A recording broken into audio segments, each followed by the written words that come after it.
No hej, witajcie na kanale AV Repair. W dzisiejszym odcinku z bardzo dużym opóźnieniem, niemalże półrocznym, test samochodu GAC Ion 5. Ten test to jest jeden z tych testów, którego nie publikowałem, bo po prostu miałem obawy, jaka będzie reakcja producenta po publikacji. Z drugiej strony jednak patrząc teraz na to, jak wielu ludzi promuje GAC-a, uznałem, że ostatecznie trzeba powiedzieć prawdę. Serdecznie Was zapraszam, oglądajcie.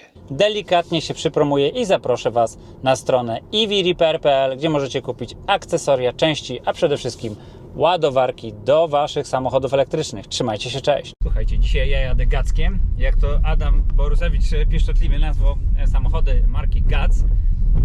Przy okazji jadę po jakichś takich lekkich wertepach i samochód sprawuje się dobrze, chociaż to, co mówiłem też przy wielu chińskich samochodach i też wielu innych samochodach, które mają taką specyfikę, trochę bujany jest. Także mam podejrzenie, że zawieszenie nie jest najwyższych lotów, ale to się przekonamy, jak weźmiemy samochód na podnośnik. No bo niestety oprócz tego, że samochód robi na mnie dobre wrażenie, musi przejść test techniczny i musimy zobaczyć, co kryje pod maską z przodu i pod podwoziem, co widzimy tam, jeżeli chodzi o zawieszenie. Dynamikę ma bardzo słabą ten samochód, ale to chyba też nie jest jego jakby to powiedzieć, jego siłą nie jest to, że ma taką mniejszą czy lepszą dynamikę.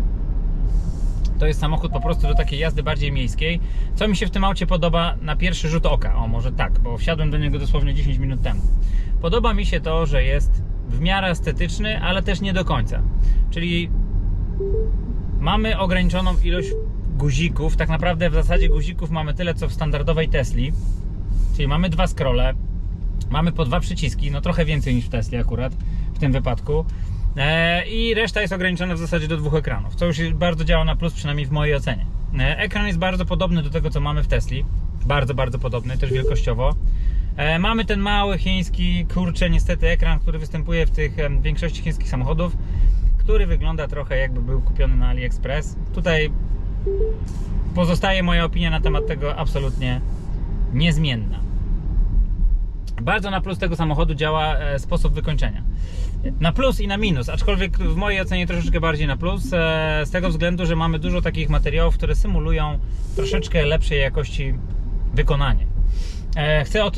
Co chcę przez to powiedzieć? Chcę przez to powiedzieć, że mamy tutaj dosyć sporo pikowań w tej sztucznej skórze, co powoduje, że to wszystko wygląda trochę tak, powiedzmy, o oczko wyżej niż na przykład w Tesli. Czy chociażby w jakimkolwiek innym samochodzie, szczególnie tu mówię oczywiście o samochodach europejskich. Siedzi się bardzo wygodnie w tym pojeździe. Jest bardzo dobra widoczność i jest zaskakująco duży dach panoramiczny. I do tego ma przesłonę. A przy okazji, czy można ją zamknąć?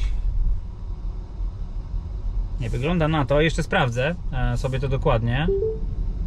Switch control, tailgate, sunshade. O, widzicie, można zamknąć. Czyli sunshade jest zamykany automatycznie. Czyli ta przesłona jest zamykana po całości automatycznie. No to plusik. W Tesli tego w ogóle nie ma i tego strasznie w Tesli brakuje czasami. Oprócz oczywiście najnowszej Tesli Standard, która w ogóle nie ma dachu panoramicznego. Natomiast tutaj ten dach panoramiczny ma trochę inny kształt, niż byście sobie to wyobrażali. Czyli samochód jest trochę bardziej z prostych figur wykonany. Czyli mamy standardową, niedużą szybę z przodu, aczkolwiek tutaj ona trochę wygląda na bardziej odsłoniętą i ta widoczność jest nieco lepsza. Mamy też przyzwoitą widoczność z tyłu. Niestety słupki ostatnie są bardzo grube i mięsiste. I tutaj ten kawałek mamy wycięty. A dach jest oczywiście bardzo duży. Ja jeszcze raz go odsłonię. Jest bardzo, bardzo duży, ale płaski. Czyli to nie jest tak wygięty, jak mamy to na przykład Tesla Model Y, tylko on jest po prostu prawie niemalże płaski. To zresztą zobaczymy sobie później jeszcze z góry. Co go troszeczkę odróżnia od tego, co znamy właśnie między innymi z Tesli. Tylna szyba też wydaje się w miarę płaska. Więc tutaj na pewno producent oszczędza dosyć sporo na tym, że nie musi tych wszystkich rzeczy w specyficzny sposób kształtować, czyli może korzystać niemalże z prostych elementów szkła. A to jest na pewno spora oszczędność. Na duży plus też oczywiście ładowarka indukcyjna. Niestety tutaj w tym akurat modelu, którym ja jadę, jest ona jednostanowiskowa. Mamy oczywiście dwie stacje. Tylko jedna to jest po prostu stacja do trzymania telefonu, a druga to jest stacja ładująca, ale z nawiewem. Czyli jeżeli będzie nam się telefon przegrzewał, to będziemy mieli tutaj... Zresztą nie, tak naprawdę cały czas mamy nawiew, czyli ten telefon będzie cały czas chłodził się, nie będzie nam się przegrzewał. A tutaj cały czas niestety rozpoznawanie prędkości też nie jest na najwyższym poziomie. No tutaj gdzie jadę akurat jest 50, a ten mi ciągle brzęczy, że jest 30. Kolorystyka wnętrza szczególnie do mnie nie przemawia, bo jak wiecie, nie lubię takich trumienek. Tutaj jest wszystko czarne, mało tego, nawet chromy są przyciemniane. Natomiast przynajmniej to wszystko wygląda w miarę symetrycznie, czy nie symetrycznie, tylko jakby to powiedzieć, wygląda jakby wyszło z jednej fabryki, z jednej głowy jednego inżyniera. Czyli nie są to jakieś, powiedzmy, na siłę nasadzane gadżety, tylko wygląda to jak przemyślany projekt. Mamy tutaj po prostu sporo ciemnego chromu, mamy dużo oczywiście czarnej ekoskóry, ciemnej ekoskóry, ciemnego plastiku i niewiele czarnego plastiku glossy, którego ja osobiście nie lubię, ale na szczęście tutaj jego ilość jest mocno ograniczona. Wracając do samej jazdy, samochód jest bujany. Czyli to, co Wam wielokrotnie mówiłem na swoich filmach, ten samochód po prostu zachowuje się jak krążownik szos. Jest strasznie, czy ma taką dostojną jazdę, ale buja się na boki. Czyli przy każdym skręcie mamy wrażenie, że koła skręcają najpierw, a samochód dopiero podąża za tymi kołami. To dosyć tak mozolnie. Przyspieszenie tego samochodu jest naprawdę słabe. Zobaczymy jeszcze później, jakie są tryby.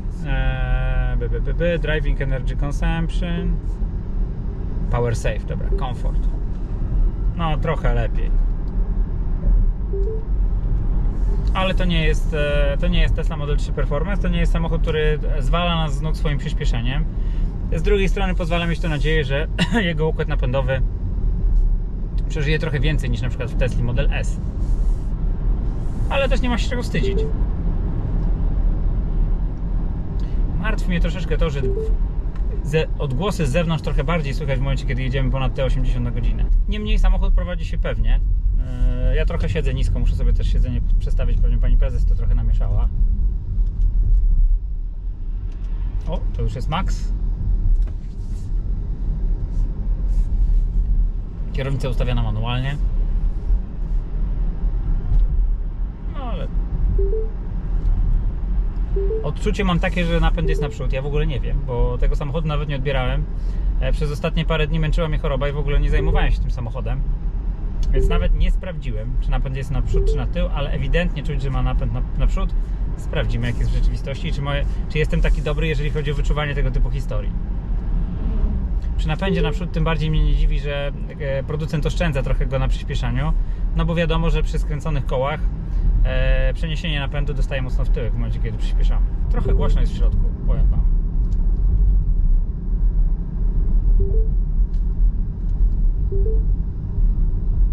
Nie jest tak wyciszony jak Xpeng, Tesla, nawet ta najnowsza, czy nawet MG5. Podoba mi się też jeszcze jedna rzecz, ale to jest już typowe zboczenie kogoś, kto bardzo dużo jeździ Teslą, że sporo rzeczy jest bardzo podobnych. Czyli mamy właśnie ten ekran, który jest podobny, jego obsługa bardzo jest zbliżona, czyli dosyć łatwo mi dojść do funkcji intuicyjnie. Manetka zmiany biegów oczywiście, też taka jak w Tesli, czyli nie taka sama, ale tak samo działająca. No i kierownica, jakby funkcjonalność scrolli i umieszczenie ich też bardzo podobne. Także bardzo łatwo się z Tesli byłoby na ten samochód przesiąść. Pytanie, czy chciałbym się przesiąść. Pewnie z Y dwunapędowego raczej nie. Ale ze starszej Tesli czemu nie? Szczególnie, że teraz jak wiecie, te samochody naprawdę zaczynają mieć niesamowicie fajne ceny. I ten wybór się robi już tak niesamowity. Zupełnie zdradzając Wam jakby troszeczkę z podwórka, myśmy przebadali ostatnio parę ofert wynajmu samochodów elektrycznych i te ceny są po prostu no mega dobre. Mega dobre. Wymieniając Volkswagena, wymieniając całego Stellantisa przede wszystkim. Tutaj bardzo są dobre i atrakcyjne oferty. Ale będziemy sprawdzać dalej. To wracając do Gatsa samego, o tak przy okazji jeszcze, jak już mam ten samochód w rękach, Gats to nie jest taka firma, która wyskoczyła sroce spod ogona, bo oczywiście nazwa może się wydawać bardzo egzotyczna i pewnie wcześniej nie mieliście z nią do czynienia, ale Gats to jest firma spora i to jest firma, która kooperuje od w zasadzie 21 lat już z Toyotą. Czyli jest to kooperant Toyoty na rynku chińskim. Więc to o czym świadczy, no bo Toyota mimo wszystko nie jest producentem najgorszej jakości, jest największym, albo jednym z największych producentów samochodów w ogóle na świecie. Myślę, że nazwa nie oddaje tego, jak w rzeczywistości jest to duży potentat, jeżeli chodzi o produkcję samochodów. Oh my god. Te ciężarówki naprawdę potrafią namieszać. Hamulce ma bardzo fajne. Bardzo, bardzo dobre i sprawne hamulce. Może trochę potęguje to wrażenie to, że to jest znowu tak samo jak z tym kierowaniem, tak samo jest z tym hamowaniem. Czyli ja hamuję, koła hamują, a ta buda się cała przechyla. Ja mam wrażenie, że hamulce są bardzo dobre, a może się okazać, że tam pod spodem po prostu są jakieś zwykłe małe hamulce od Mitsubishi, ale to sobie już wszystko na teście podnośnikowym sprawdzimy. Na pewno na codzienne takie dojazdy do pracy ten samochód w zupełności by mi wystarczył. Poza tym on ma chyba 70 parę kWh baterii, więc jest to samochód też dobry na trasę. Na pewno na takie 200-300 km. Wyprzedziłem ciężarówkę, nie jest źle. Przy okazji, bawiąc się tutaj wszystkim dookoła, jak stałem na światłach, to sobie znalazłem, że tu jest lodówka, wyobraźcie sobie. Czyli coś takiego, co ostatnio to widziałem chyba w Denzie. Także w samochodzie całkiem high-endowym. To jest właśnie fajne w chińskich samochodach i o tym też mówiłem i przy okazji Xiaomi, i przy okazji właśnie Denzy i wielu innych chińskich samochodów, że no Chińczycy ze względu na swój potencjał przemysłowy i możliwości jest im łatwo bardzo integrować i bardzo tanio kupować takie właśnie akcesoria i gadżety. No i dlatego w samochodzie chyba powiedziałbym bardziej podstawowym możemy znaleźć rzeczy, które normalnie do testu musimy dokupywać i na przykład są też oczywiście one w ofercie naszego sklepu EV Repair, a tutaj mamy to w gratisie, lodówka w podłokietniku, wyobraźcie sobie. Fajny gadżet ogólnie lodówka, powiem wam, że nam się wiele razy przydała, szczególnie w dłuższych podróżach. Czy duża, czy mała lodówka, akurat ta mała, tylna mówię do Tesla Model Y, super rozwiązanie, natomiast na dłuższą trasę trochę może być przymała, ale to jest temat zupełnie poboczny. No to zaczynamy od zobaczenia tego, co znajduje się pod przednią maską. Tutaj mamy taką wajchę, którą trzeba oczywiście 2 razy. O, tu jest taka, jest na niej napisane, żeby 2 razy. Dobrze, mamy maskę. Ciężka jest, powiem wam zupełnie szczerze. No i co my tu widzimy? Widzimy tutaj to, czego nie lubimy widzieć, czyli widzimy cały ten system przedniego silnika, wszystkich inwerterów, konwerterów, ładowarek pokładowych, system chłodzenia i akumulator 12V. Co wyróżnia na korzyść Iona w stosunku do samochodów powiedzmy europejskich, jak i też niektórych innych chińskich, jest to, że mamy tutaj już taki zintegrowany system zaworów. O, widzicie, mamy już nawet tutaj to w formie takiej prawie podobnej do tego, co znamy z Tesli, z tym, że w Tesli to jest umieszczone troszeczkę inaczej, no ale widać tu już pewne uporządkowanie, czyli no, widać ewidentnie i na przykładzie Gaca, i na przypadku też innych producentów, których ostatnio sprawdzaliśmy, że Chińczycy zaczynają coraz bardziej w stronę optymalizacji układu chłodzenia. No i pewnie też będą powoli pracować nad optymalizacją układu wysokiego napięcia, bo tak jak tutaj widzimy, i to może Wiktoria będzie w stanie też pokazać, ilość przewodów wysokiego napięcia jest bardzo duża.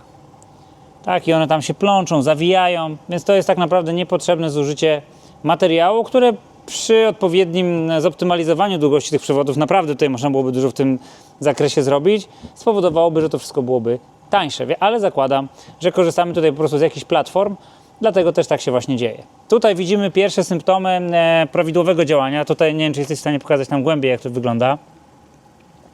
Gdzie przewody wysokiego napięcia są już prowadzone w takich klik-korytkach. Tak to nazywamy. W Tesli tak naprawdę w zasadzie większość przewodów jest właśnie tak uporządkowana, czyli one sobie idą w tych korytkach i są po prostu wklikiwane na swoje miejsce. Tutaj widzę też spory potencjał na to, żeby jednak pojawił się jakiś frank, albo przynajmniej takie wygłuszenie, które by w całości przykryło tą przestrzeń. Bo tak jak zresztą wielokrotnie o tym mówiliśmy, w chwili obecnej, w obecnych czasach tak naprawdę użytkownik w zasadzie nie powinien tu zaglądać, bo nie ma ku temu też i żadnych przesłanek. Pozytywnie oczywiście też oceniam to, jak jest poprowadzony układ chłodzenia. Tutaj na tym mogę się przez chwilę skoncentrować, bo rzeczywiście jest lepiej niż w większości ostatnio opisywanych przypadków, szczególnie europejskich. Czyli mamy wszystko ładnie zrobione na szybko z łączkach i przewody są fajnie w taki optymalny sposób poukładane. Także widać, że inżynierowie trochę czasu spędzili nad tym, żeby to fajnie zaprojektować. Chłodnica wraz ze skraplaczem jest ustawiona pod kątem, tak jak to mamy w Tesla Model 3, Tesla Model Y czy w Tesla Model X nawet pierwszej. W międzyczasie, jak Żenia przygotowuje samochód do podniesienia, możemy pokazać też wam port do ładowania. Port do ładowania jest dostępny pod taką klapką pod wciśnięciu. No i mamy de facto 2 zaślepki. To jest coś, czego ja nie lubię, wam zupełnie szczerze powiem, tych podwójnych zaślepek. No ale jest. I zamykamy. i zamknięte. Zostawiłem sobie otwartą maskę, żeby mieć więcej światła w dół i zobaczyć może trochę więcej też od spodu. Lecimy gackiem do góry. Dobrze, pierwszy stopień, czyli sprawdzamy sobie układ hamulcowy i tak na pierwszy rzut oka zawieszenie, no to już widać, że z przodu zawieszenie jest bardzo proste, czyli mamy kolumny MacPhersona, tarcze hamulcowe z przodu wentylowane, zaciski hamulcowe bardzo standardowe, bym powiedział. Jeżeli chodzi o wielkość obręczy, to tutaj musimy sobie znaleźć na oponie odpowiednie oznaczenia. Proszę bardzo, 19 obręcz. Powiem Wam szczerze, że wyglądała na mniejszą. Ja z kolei bym tutaj obstawiał 18. 225 na 45 profil, czyli trochę niski. Wydaje mi się, że tutaj mógłby spokojnie wejść i większy profil. Z tyłu, jeżeli chodzi o wielkość obręczy i rozmiar opony, mamy dokładnie to samo. I zaskakująco pozytywnie, jeżeli chodzi o tylne hamulce. Pozytywnie? Nie pozytywnie. Przepraszam bardzo. Tylne hamulce akurat mamy też bardzo proste, czyli nieco mniejsze zaciski w systemie, który działa jako zacisk hamulcowy jako zacisk hamulcowy zwykły i jako zacisk parkingowy i dodatkowo zwykła monolityczna tarcza bez wentylacji. Także tutaj akurat po taniości. No dobrze, słuchajcie, standardy najnowszych mód, jeżeli chodzi o motoryzację, żartuję oczywiście, czyli mamy z przodu kolumnę MacPhersona, zawieszenie nam się opiera na wahaczach trójkątnych, solidnych akurat w tym wypadku, a dodatkowo mamy wymienne stworzenie, czyli jakby przyszłość serwisowa, szczególnie dla tych użytkowników, którzy będą już kupowali budżetowo ten samochód, no to jest bardzo, jakby rysuje się bardzo różowo. Solidne półosie, muszę powiedzieć, że jeżeli chodzi o ich rozmiar, to one są bardzo zbliżone do tego, co mamy w Tesla Model S, a samochód, tak jak zresztą widzieliście z moich emocji związanych z jazdą, no raczej jakichś gigantycznych przyspieszeń nie ma. To, co spotkaliśmy w wielu chińskich, jak i europejskich samochodach, czyli przyrdzewieenia już tutaj na niektórych elementach zawieszenia, które są wykonane ze staliwa, żeliwa czy stali, no to jest niestety taki jakiś tam standard. Przewody wysokiego napięcia, no poprowadzone, ja powiem szczerze, tutaj akurat nie jestem jakoś szczególnie zachwycony, jeżeli chodzi o to, jak to wygląda. Natomiast jeżeli chodzi o osłony i o to, jak to przechodzi w stronę baterii, no to jest całkiem poprawnie. Mała uwaga, tutaj mamy oczywiście otwory serwisowe, one mogłyby być takie rewizje, one mogłyby być troszeczkę inaczej poprowadzone, w zasadzie mogłoby to być po całości odkręcane, a nie tutaj z takimi rewizjami. Dodatkowo tutaj niestety mamy wtyczki wysokiego napięcia, które są bardzo mocno wystawione. To jest coś, czego ja osobiście nie lubię. Podoba mi się ta osłona. Niestety ona trochę tak daje dźwięku, ale z drugiej strony musimy pamiętać, że ona bardzo dobrze osłania baterię przed takimi prostymi uszkodzeniami, odpryskami kamieni, także to jest akurat na plus, zdecydowanie. Miejsca podnośnikowe też bardzo elegancko widoczne od razu. Chyba mieliśmy taki samochód, który dokładnie tak samo miał, bardzo podobnie, także prawdopodobnie korzysta to wszystko z jakiejś tam jednej ustalonej platformy. No i tutaj mamy cały tył oparty, słuchajcie, o belkę. Także jest bardzo proste zawieszenie, bardzo proste. To może też powodowało właśnie te moje odczucia z jazdy. Czyli mamy belkę skrętną, mamy sprężyny, mamy amortyzator i słuchajcie, na tym się kończy cała komplikacja zawieszenia. Także zawieszenie jest cholernie proste, aczkolwiek nie zabiera mu to zbyt wiele z komfortu. No i fajnie tutaj zrobiona osłona. Przypominam, że czy w modzie E5, czy w BYD tej osłony nie było i to powodowało, że aerodynamika samochodu bardzo cierpiała. Dodatkowo tutaj jeszcze muszę zwrócić uwagę na jedną rzecz, która jest chyba pozytywna, abstrahując oczywiście, że zawieszenie jest bardzo proste i prymitywne, że te rzeczy, które tutaj widzicie, one w momencie, kiedy samochód będzie na kołach, te tutaj osłony dolne, czy tam powiedzmy podpory, one się prawie zrównają z tą osłoną. Więc to też będzie miało pozytywny wpływ na aerodynamikę, natomiast jak wygląda ten samochód z konsumpcją energii, no to sobie jeszcze sprawdzimy. Ogólnie bardzo prosty samochód konstrukcyjnie, bardzo prosty, nie robi jakichś szczególnych wrażeń, czyli co ja mogę powiedzieć na temat tego samochodu? Jeżeli chodzi o technikalia, to jest prosty, jak budowa cepa samochód, który nie robi żadnego jakiegoś wrażenia technicznego, czyli ja tutaj nie mogę powiedzieć wow, zawieszenie wielowahaczowe, wow, cokolwiek takiego, tutaj nic takiego nie ma, to jest bardzo proste auto, które się fajnie prowadzi. Więc znowu, tutaj w tym wypadku akurat mam nadzieję, że to powoduje, że ten samochód po prostu jest atrakcyjny cenowo. Korzystając z okazji, że jesteśmy we wnętrzu, jest w miarę cicho i spokojnie, to nagram Wam też wsiadania do tego samochodu. Klamki, jak widzicie, są bardzo podobne do tego, co mamy w Tesla Model 3. Oprócz tego tutaj mamy takie sensor do otwierania, zamykania. Drzwi otwierają się bardzo szeroko, nie są zbyt mięsiste, więc wsiadanie jest stosunkowo łatwe. Chciałem też zwrócić uwagę na mały szczegół, czyli takie podświetlenie tutaj Ambilight, które dodatkowo mamy też na konsoli i tam na części konsoli, która jest przynależna pasażerowi, ale o tym to pewnie pani prezes trochę więcej nakręci. Dobrze, jeżeli chodzi o wsiadanie. No więc jest to samochód dobry dla starszych ludzi. Wsiada się bardzo przyjemnie. Podłoga jest dosyć nisko, mimo iż samochód jest wysoki w miarę, więc to wszystko tak jakby komponuje się w takie dosyć przyjemne wsiadanie tego pojazdu. Naprawdę się tutaj wsiada bardzo, bardzo, bardzo fajnie. No i mamy sporo miejsca, zobaczcie. Jak nie mamy tej przesłony, to ja tutaj mam jeszcze z 10 cm do dachu. Gdybyśmy byli powiedzmy z przesłoną, no to byłoby może z 7. Także ten samochód jest dobry dla praktycznie każdej osoby w każdych rozmiarach.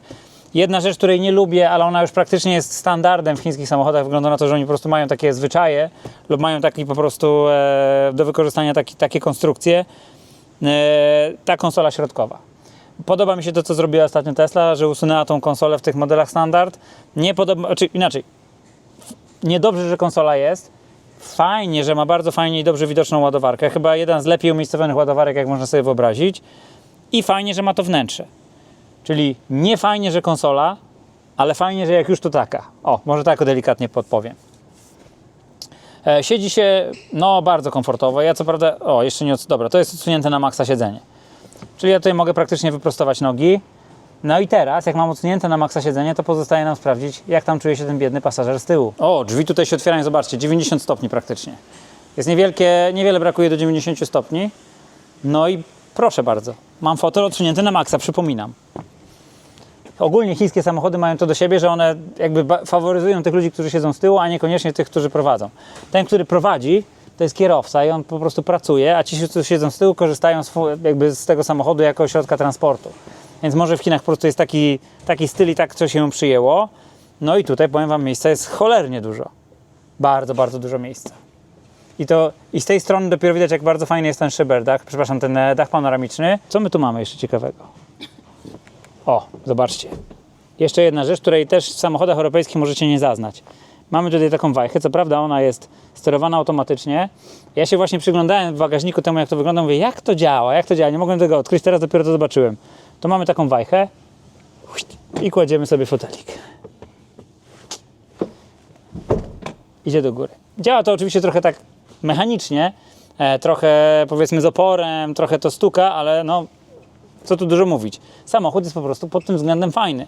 I na dalsze podróże, gdyby się wybrać tym samochodem gdzieś, nie wiem, na przykład z Warszawy do Poznania, z Warszawy do Berlina, z Warszawy do Szczecina, to myślę, że z tyłu siedziałoby się dużo lepiej niż tam z przodu. Jedna rzecz, muszę się wyprostować i zobaczyć. Dobrze, około 10 cm. W momencie, kiedy mamy rozłożoną z kolei tą przesłonę, no to będzie trochę mniej, ale tak czy siak, wciąż wydaje mi się, że tu jest naprawdę sporo miejsca. Środkowe miejsce, jak zawsze w chińskich samochodach, ono jest przewidziane, oczywiście pewnie technicznie samochód będzie zarejestrowany na 5 osób. Pewnie jedna osoba może tu siedzieć, natomiast to nie jest nic, co byłoby chyba komfortowe na dłuższy dystans. Jest to po prostu taboret. Czyli tutaj mamy ten twardy podłokietnik, który w tym momencie zamienia się w oparcie. Jest twardy, a dodatkowo też to, co mamy pod zadkiem, mówiąc delikatnie, też jest twarde. Ja osobiście bym wolał takie siedzenie, ale czy bym wytrzymał na przykład 500 km w ten sposób, nie wiem. Korzystając z okazji, że już tak żeśmy się rozpędzili, to przy okazji trochę na temat przestrzeni, jeżeli chodzi o bagażnik. Przypomina mi to trochę na przykład Suzuki Vitare, Grand Vitare w tych takich wcześniejszych edycjach i na przykład też Vitare Long, gdzie to wszystko było właśnie też na takich bardzo prostych przestrzeniach, na prostych bryłach oparte i dzięki temu ten samochód był bardzo ustawny. Zobaczcie, tutaj też mamy jakieś chyba pozostałości po kole zapasowym, które zostały wykorzystane na dodatkową przestrzeń bagażową, gdzie możemy spokojnie trzymać kable i wiele innych rzeczy. I tutaj akurat na duży plus dla Gacka. Te same wnęki, podobne zresztą jak w Tesli po bokach, aczkolwiek one tutaj są plastikowe, nie wyściółane, także pewnie to też trochę będzie decydowało o tym, że będzie głośniej. I przypominam wam, że te siedzenia możemy jeszcze bardziej złożyć, czyli w takiej pozycji półleżącej niemalże. Właśnie jak to zobaczyłem, to się zastanawiałem, jak się tym posłużyć i później, tak jak zresztą widzieliście, to zrobiłem. Siedzenia z tyłu kładą nam się prawie na płasko, czyli jesteśmy w stanie sobie uformować albo przede wszystkim bardzo fajną i przyjazną przestrzeń ładunkową, która jest w miarę równa, więc możemy sobie kłaść tutaj całkiem spore rzeczy też tam naprzód. A dodatkowo dla tych, którzy lubią kempingować w samochodzie elektrycznym, jest możliwość po prostu skorzystania tutaj z tej przestrzeni jako przestrzeni po prostu do tego, żeby sobie przenocować w aucie. Co dodatkowo jest uzupełnione tym, że mamy tutaj outlet 12V z możliwością obsłużenia 120 W. Także całkiem sporą przetwornicę możemy sobie tutaj pod to podłączyć i na przykład podtrzymywać sobie bez problemu laptopa.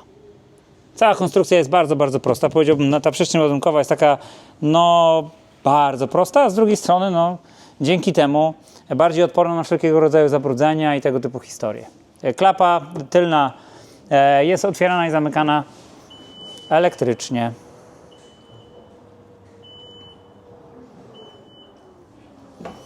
Bardzo charakterystyczny tył. Może troszeczkę jeszcze na temat bryły, bo bryła też jest zaskakująca, jak na obecne czasy. Skądś znam ten tył. Wydaje mi się, że to mi się kojarzy z jakąś amerykańską marką typu Chevrolet albo coś takiego, albo może jakiś, nie wiem, przy okazji jakbyście mogli wskazać, który amerykański samochód ma podobną bryłę, to bardzo byłbym zobowiązany. Także bardzo charakterystyczna, specyficzna bryła z tyłu. Bardzo charakterystyczny i specyficzny bok. Powiem Wam, ciężko mi ten samochód do czegokolwiek dopasować. Też mi się to z czymś kojarzy, ale dawno już tej bryły nie widziałem. Być może troszeczkę, znowu, to jest daleko może idące, ale Nissan Terracan na przykład, albo jakieś takie tego typu samochody, które miały bardzo, bardzo podobną bryłę. Ciekawe. No i przód, który na pewno będzie też długo powodował, że ta marka będzie charakterystyczna i rozpoznawalna, bo jest inny niż wszystkie. Ok? Nie uważam, że jest piękny. Wydaje mi się, że akurat to nie jest coś, co powala, jeżeli chodzi o design, ale jest charakterystyczny. Dobrze, to ja bym chciała wypowiedzieć się na temat wnętrza, króciutko. Auto generalnie wewnątrz podoba mi się bardzo. Nie jest zbytnio rozbudowane, przez co mi bardzo podpasowało. W dużej mierze przypomina Teslę. Na przykład manetka od zmiany biegów.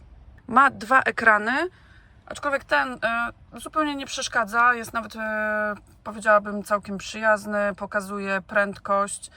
Nie jest niezbędny, ale nie przeszkadza, jest ładnie wkomponowany. Tutaj mamy ekran, na którym jest bardzo, bardzo dużo ustawień, zdecydowanie więcej niż w samochodach Tesli, więc można tu sobie ustawiać wszystko jak leci. Z takich ciekawszych rzeczy w tym samochodzie, które zostały odkryte, no to przednie fotele mają funkcję masażu. Wchodzimy w ustawienia samochodu. Tutaj mamy opcję Smart Cabin. Wybieramy Seat Massage. No niestety instrukcja jest po angielsku. I na 2 przednich siedzeniach można sobie wybrać różnorodne funkcje masażu. Na przykład Back Relax. Można wybrać, czy to będzie delikatne, standardowe, czy mocne, w zależności od preferencji. Siedzenia przednie są zarówno chłodzone, jak i ocieplane. Jest podgrzewanie kierownicy, natomiast tylne siedzenia jest tylko podgrzewanie. To, co mi się bardzo podoba, to tutaj to miejsce na telefon. Tu jest też ładowarka, co prawda tylko jedna, ale to miejsce jest bardzo wygodne do trzymania telefonu. Są 2 cup holdery i słuchajcie, jest lodówka.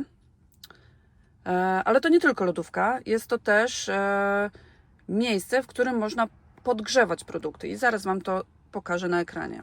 Tutaj w Body Accessories mamy fridge i możemy ustawić na wyłączone zupełnie, na podgrzewanie, chłodzenie lub zamrażanie. Także to jest bardzo ciekawe rozwiązanie i można też, od razu Wam powiem, zablokować, żeby dzieci się tym nie bawiły, nie otwierały tego. Kolejną bardzo fajną rzeczą jest ten szeroki, panoramiczny dach. Bardzo fajna rzecz. No dzisiaj akurat mamy taką pogodę, jaką mamy, ale to jest super sprawa. I to, co jest o wiele lepsze niż w samochodach Tesli, czego brakuje, to jest, słuchajcie, zamykany ten dach. I tu można z ekranu ustawić sobie miejsce, w którym on będzie zamykany. Można go całkowicie zamknąć.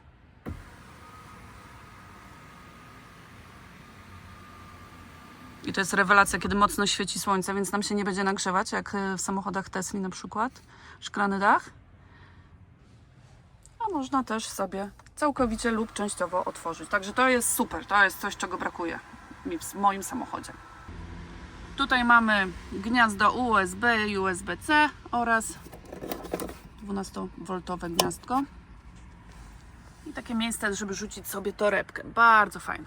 Z tyłu mamy ekran, którym możemy sterować tą tutaj lodówką. Także z tyłu też można ustawić, czy ona jest włączona, czy jest grzanie, chłodzenie, czy zamrażanie. Albo całkowicie można wyłączyć. Tutaj rzecz, którą moje chłopaki już pokazywały i były bardzo zadowolone, to jest taki stoliczek. On znajduje się tylko na tym siedzeniu.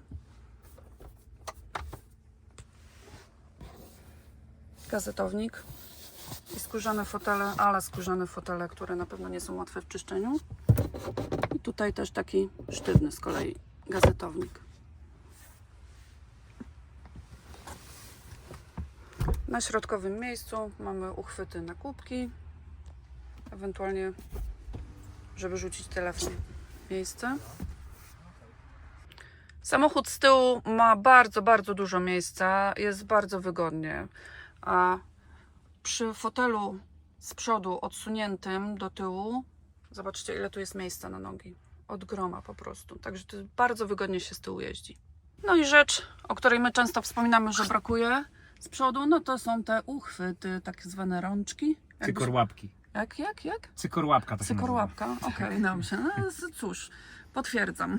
Chwytam się przy ostrym wchodzeniu w zakręty za to. Wymienimy się naszymi spostrzeżeniami, jeżeli chodzi o Iona. Moje spostrzeżenie jest takie, że samochód jest trochę słabawy, ale bardzo komfortowy w środku. No więc właśnie, to jest to, co dużo osób, z którymi rozmawiam, mówi, że w środku jest ekstra, z zewnątrz niekoniecznie ten wygląd taki No, trochę kolorowy, kształt taki kanciasty. Ten kształt mi jakoś kojarzy się z latami 80., 90. Nie wiem z jakim samochodem, to też o tym mówiłem, jak oceniałem samochód z zewnątrz. Natomiast no w środku, co tu dużo mówić, robi wrażenie, chociażby ten Ambilight tutaj, to wszystko jest takie, kurczę, no jedno z drugim nie do końca pasuje. Tak, w środku, zwłaszcza młodzież była bardzo zachwycona, no bo tutaj przednie siedzenia mają masaż, więc tutaj z kim nie jechałam, to każdy się masował i zachwalał ten samochód. No ma te światła, które młodzież też testowała w połączeniu z muzyką i one się dostosowują do rytmu muzyki. W sensie Ambilight, tak? Tak. Ale to na postoju, rozumiem, czy... Nie, też podczas jazdy. Że tak powiem, dostosowywały się do rytmu muzyki, więc młodzież zachwycona. W środku jest dużo miejsca, ma szklany Z tyłu dach. jest mnóstwo miejsca. Ma szklany dach, ale słuchajcie, ten dach można zasłonić, więc całości, nie ma tego problemu, który jest w Teslach, że się latem nagrzewa od dachu. No i powiem Ci, że ja mam bardzo podobne spostrzeżenie, że ten samochód naprawdę w środku robi fajne wrażenie, szczególnie jak się siedzi z tyłu. Ja sobie tak usiadłem z tyłu na tym miejscu, które normalnie nie jest specjalnie do jeżdżenia, czyli na tym środkowym. I ten widok, który był do przodu, wow, po prostu mega fajnie. Bardzo dużo, z tyłu jest naprawdę mega dużo miejsca, ale to chyba chińskie samochody tak mają, że one bardziej preferują tych ludzi tam z tyłu niż tego kierowcę, który chyba jest takim pracownikiem bardziej. Być może tak. Do tego jest dobry widok, duża jest szyba wsteczna, szyba tylnia i jest wycieraczka z tyłu na tej szybie, więc to są takie... Nie, lusterka też są, zobacz, lusterka są naprawdę bardzo duże. Samochód jest pod tym względem akurat tych wszystkich rzeczy jest ok, oprócz jednej rzeczy, czyli tylnego słupka. Tylny słupek jest cholernie mięsisty, on jest takiej grubości gdzieś i on tam wycina nam kawałek tej widoczności. Także to jest takie, nie jakiś super. Dobrze, puszczę. Nie, to powiem Wam tak, jeśli chodzi o jazdę tym samochodem, to dla mnie on bardzo mi pasuje.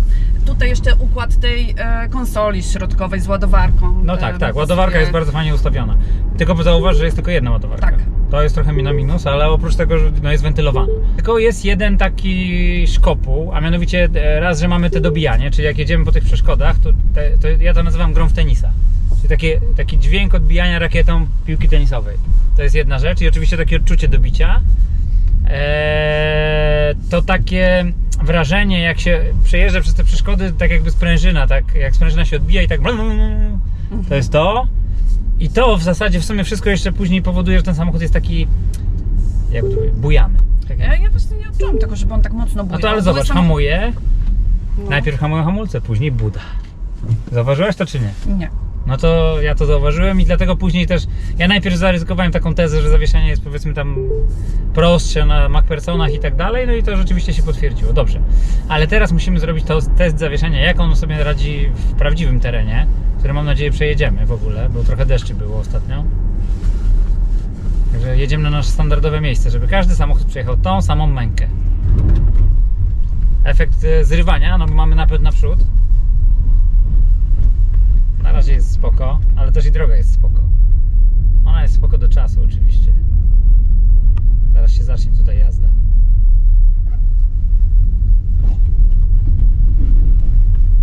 Całkiem przyjemnie. Całkiem spoko. O. Żebyśmy nie ugrzęźli. Ale było dobicie już jedno. Takie.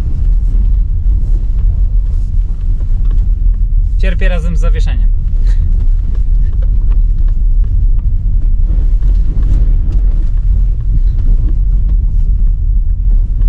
Musimy uważać, bo mamy przednionapędowy samochód, także nie możemy się tu za bardzo zaryć, bo no nie wyjedziemy. Ale patrzcie, radzi sobie skubany.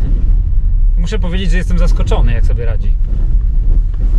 To jest właśnie coś, co mi się bardzo podoba tutaj w tym samochodzie.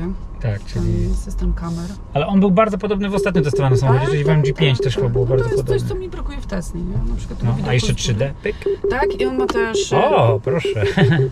Ma też kamerę z przodu, więc ja to też bardzo mi się podoba. Ja Tak, to i lubię, ten, brakuje zobaczcie, mi tego w Tesli. Tutaj pięknie.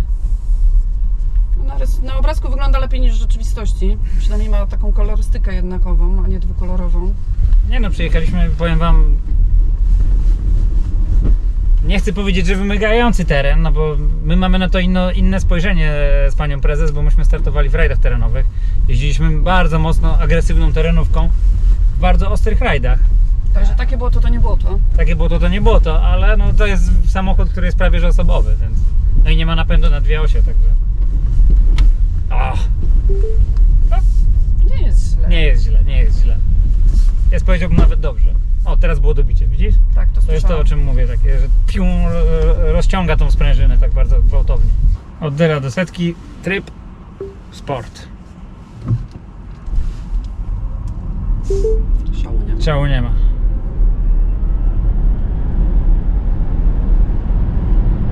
Jest. No myślę, że będzie tak z 9. Dobrze, zobaczmy na tym. To jest to, co Power mówiłeś. Czy to nie jest to, że on tak oszczędza, wiesz, te wszystkie... No tak, te... tak. Dlatego nie ma tego przyspieszenia takiego mocnego, tylko jest takie stopniowe. Power safe.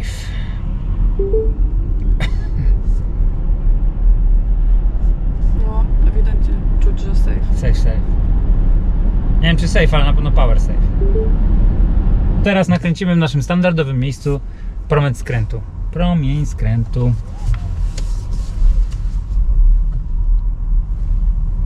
No i pięknie. Chyba tylko Tesla. Jeszcze jakiś jeden samochód miała problem z tym, żeby tutaj zrobić kółko. Ale ten naprawdę fajnie. Bardzo, bardzo fajnie. Przypominam, że samochód jest przednionapędowy, więc no, musi mieć odpowiednie ugięcie przegubu homokinetycznego. O, przepraszam. Do tego te przeguby są ciągle napędzane, więc tu jest jakieś tam ryzyko, powiedzmy, zniszczenia. A mimo to producent postarał się i zrobił dobry promień skrętu, nie ma wstydu. Jak na tak duży samochód, bo to jednak jest duże auto. A w środku to już w ogóle jest duże. Długość to tak jak Y mniej więcej. No, może nawet dłuższy trochę. Możemy w sumie postawić później jeden do jednego. Wiesz co, no właśnie jak parkowałam jeden koło drugiego, to mamy tak odrobinę, bo że chyba był krótszy. A udało Ci się to dla naszych oglądających uchwycić? Wiesz co, no mam zdjęcie tylko, ale nie, no, sprawdzę. Jak nie, to postawię i specjalnie nagram. A teraz sprawdzamy szybkie ładowanie na Greenwayu.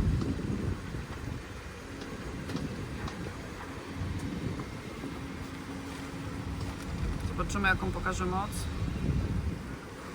Maksymalna jest 150.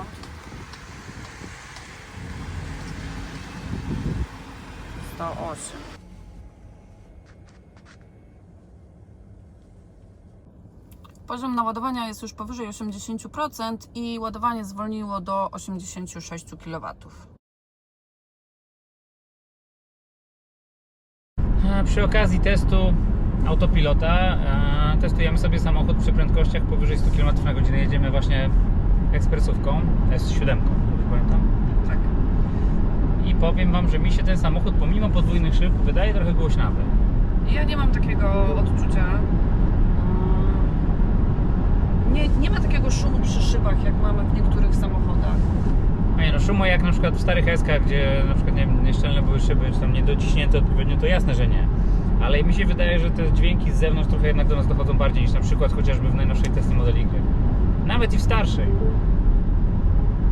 O, mamy kierowniczkę, to co? Robimy test autopilota, bo jest ta okazja. Tak.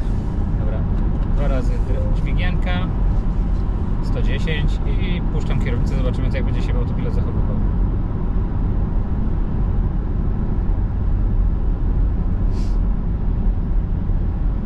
Trzyma się linii, jedzie sobie. Please hold the steering wheel. Taki komunikat. Ja trochę ograniczę prędkość.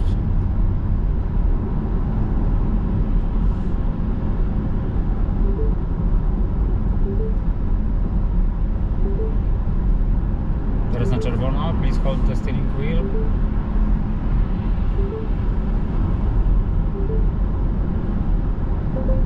Please turn the steering wheel gently. No nie zrobię tego. Czekam aż samochód sam coś zrobi. Please control steering wheel. No i przestał kontrolować. Dobra. No cóż mogę powiedzieć, to jest sposób na rozłączenie autopilota, którego ja akurat nie lubię specjalnie. Samochód przede wszystkim daje komunikaty, oczywiście tak jak ten, to każdy z samochodów to daje, natomiast później zwalnia, czy najpierw włącza awaryjne światło, zwalnia, a później się zatrzymuje. I to moim zdaniem jest najlepszy sposób na wyjście z takiej sytuacji, bo przypominam, że sytuacja jakby niereagowania kierowcy na to, co się dzieje w samochodzie, może być spowodowana jego po prostu na przykład złym stanem zdrowia, złym samopoczuciem, jakąś trudną sytuacją, nie wiem, zawałem serca, zasnął. Wiesz co, to też fajne jest drganie kierownicy, bo jak ktoś przyśnie i ta Tutaj nie było kierownica drgania. wibruje, to wtedy możecie wybudzić, tak? I rzeczywiście to, że on się zatrzymuje, to jest bezpieczniejsze niż się rozłącza. Dodam, że przy zmianie pasów to nie działa tak jak, nie wiem, zaawansowany pilot Tesli, czy na przykład FSD, czyli on nie zmienia pasów, tylko po prostu jak włączamy kierunkowskaz, to on po prostu rozłącza autopilota. Tak, i możemy sobie bez rwania oporu na kierownicy po prostu przejechać na drugi pas. I jest to ok, ale to jest funkcja taka, powiedzmy, podstawowa. No faktycznie, rozłączył. Ale później znowu włącza. Czyli on na chwilę rozłącza tego autopilota, ale później znowu go włącza, czyli jedzie po tych szynach jednak. Znowu, moim zdaniem powinien się zatrzymać, no bo prędzej czy później nastąpią takie warunki drogowe jak tutaj, przed nami, gdzie po prostu uderzymy w barierki i koniec tematu. Natomiast jest to taka wersja pośrednia, lepsza zdecydowanie od tych wersji, które na przykład chyba w Oplu były, jeżeli dobrze pamiętam, bo to już dawno temu testowałem, gdzie po prostu autopilot zrywał kontakt z rzeczywistością i samochód jechał gdzie chciał. Ale na pewno nie jest to tak dobry system jak w Tesli czy w tych samochodach, które po prostu, tak jak powiedziałem, zatrzymują samochód, włączają awaryjne i robią to wszystko po kolei tak jak trzeba, żeby po prostu uniknąć, maksymalnie spowodować uniknięcie jakiejkolwiek kolizji drogowej i problemu. No to tyle, test autopilota mamy za sobą. Dobrze, więc sytuacja wygląda tak, że teraz po już kolejnym sprawdzeniu, bo wtedy rzeczywiście dotknąłem kierownicy, więc dopiero jak dotknę kierownicy, to wróci do autopilota, natomiast jak nie dotknę kierownicy, to on ma taką funkcję jakby trzymania się pasa, ale w taki sposób, że jak dojeżdża do krawędzi pasa, to wraca. Ja już sobie wrócę. O, teraz dotknąłem kierownicę i znowu wrócił autopilot. No, znowu, jest to, teraz Wam daję, mam nadzieję, jakby ten opis już w całości odzwierciedla to, jak działa ten autopilot. Dla mnie znowu to nie jest najlepsze możliwe rozwiązanie, jest to rozwiązanie dobre, a na pewno nie najgorsze, bo najgorsze rozwiązania to są te, o których pisałem wcześniej, czyli samochód po prostu traci kontakt z rzeczywistością i leci gdzie popadnie. No tu jest trochę lepiej. Czas przejść do parametrów testowanego egzemplarza. GAC Ion w wersji 5 występuje w dwóch wersjach, czyli w Premium i Luxury, aczkolwiek tutaj nie mamy zbyt wielkich różnic, jeżeli chodzi o parametry i zaraz też o tym parę słów. Natomiast jeżeli chodzi o wielkość, no to samochód nie jest jakoś szczególnie wielki, mimo iż wydaje się bardzo duży. Mamy tylko 4 metry 60,5 cm długości. 1,85 m szerokości i aż 1,68 m, a w zasadzie 1,60 m prawie 7 wysokości, czyli samochód jest ponadnormatywnie wysoki. Rozstaw osi to 2,77 m, a może nawet można i powiedzieć 78 cm. Podstawowe różnice pomiędzy wersją Premium a wersją Luxury to jest moc silnika, a samochód jest napędzany naprzód, przy okazji dodam. I ta moc silnika w wersji Premium to aż 135 kW, a w wersji Luxury 150, także naprawdę gigantyczna moc. No i w obu wypadkach, o dziwo, producent pokazuje, że mamy 240 Nm dostępnych praktycznie od razu. Prędkość maksymalna w dwóch egzemplarzach, tak Premium jak i Luxury, jest ograniczona do zaledwie 160 km/h. Ciekawą informacją, której niestety nie jestem w stanie potwierdzić, jest promień skrętu, który producent podaje jako 5,6 metra. Myślę, że to jest jakiś błąd, bo w rzeczywistości chyba większość samochodów nie jest w stanie takiego wyniku osiągnąć. W obu wersjach pojazdu mamy baterię LFP. W wersji Premium jest to 64,5 kWh, w wersji Luxury 75,26 kWh. Obydwa parametry nie są jakieś wielce gigantyczne. Jeżeli chodzi o zasięg, to według NEDC, cokolwiek to oznacza, mamy 505 km w wersji Premium i 602 km w wersji Luxury. Oczywiście obydwa parametry są absolutnie wyssane z palca. Że nie wspomnę też oczywiście o zużyciu energii, które jest podane dla obu egzemplarzy, o dziwo, pomimo dosyć dużej różnicy w ciężarze, na 14,1 kWh na 100 km. Także dużo lepiej niż nawet najlepsze Tesla. Kolejnym parametrem, który zapowiada się niezbyt ciekawie, jest prędkość ładowania ładowarką pokładową prądu przemiennego. W obydwu przypadkach mamy ładowarkę, która osiąga maksymalną moc 6,6 kW, co już jest, powiedziałbym, wartością archaiczną. Większość samochodów w tej chwili dysponuje ładowarkami pokładowymi, które są w stanie obsłużyć 3 fazy i dają nam aż 11 kW. Wcale nie lepiej sytuacja ma się z ładowaniem szybkim. W przypadku wersji Premium osiągamy 150 kW, oczywiście to jest pik, a w sytuacji wersji Luxury 180, czyli naprawdę są to bardzo, bardzo słabe wartości i bardzo odstające od tego, co średnio w tej chwili oferuje rynek. Akurat Ion 5 jest produktem słabym i moim zdaniem, wziąć pod uwagę cenę, w jakiej ten produkt występuje, jest absolutnie produktem nieakceptowalnym. Ma dużo pozytywnych cech związanych z wyposażeniem wnętrza, z możliwościami związanymi z wnętrzem, czy chociażby podświetleniem.